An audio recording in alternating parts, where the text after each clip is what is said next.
and you become extremely close-minded.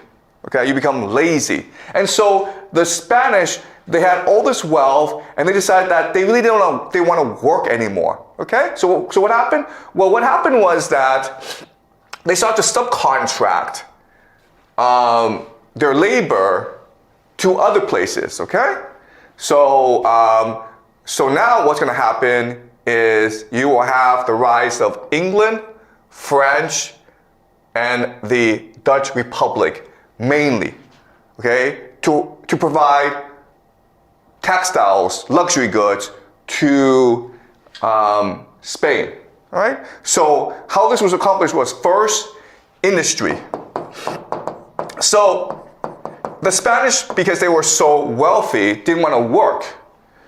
And their people didn't have to work either, okay? So, but they wanted to buy clothes, nice clothes. So what happened was they got other nations to be their factories, including Britain, the Dutch Republic, and France, okay? That's the first thing.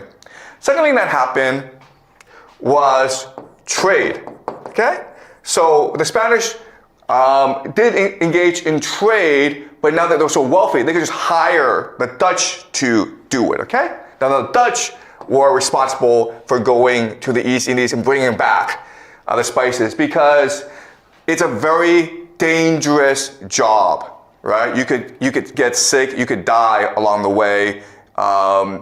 You could also lose a lot of money, okay? And the reason why the Dutch agreed to this is that the Dutch was basically a colony of the Spanish. So the Spanish had an empire, and the Dutch were part of this empire, so they just made the Dutch go do it for them, okay?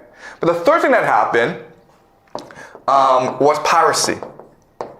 Okay, so all this silver was being transported from the New World back to Spain. And what the English realized is, hey, we can just engage in piracy and steal this silver for ourselves. Okay? All right, so now the English became very wealthy because of piracy. Okay, and the most famous pirate of this time, of course, was Sir Francis Drake, and he worked directly under the monarch, Elizabeth I. Okay, so this was a state-sponsored piracy that made Britain very wealthy. Okay.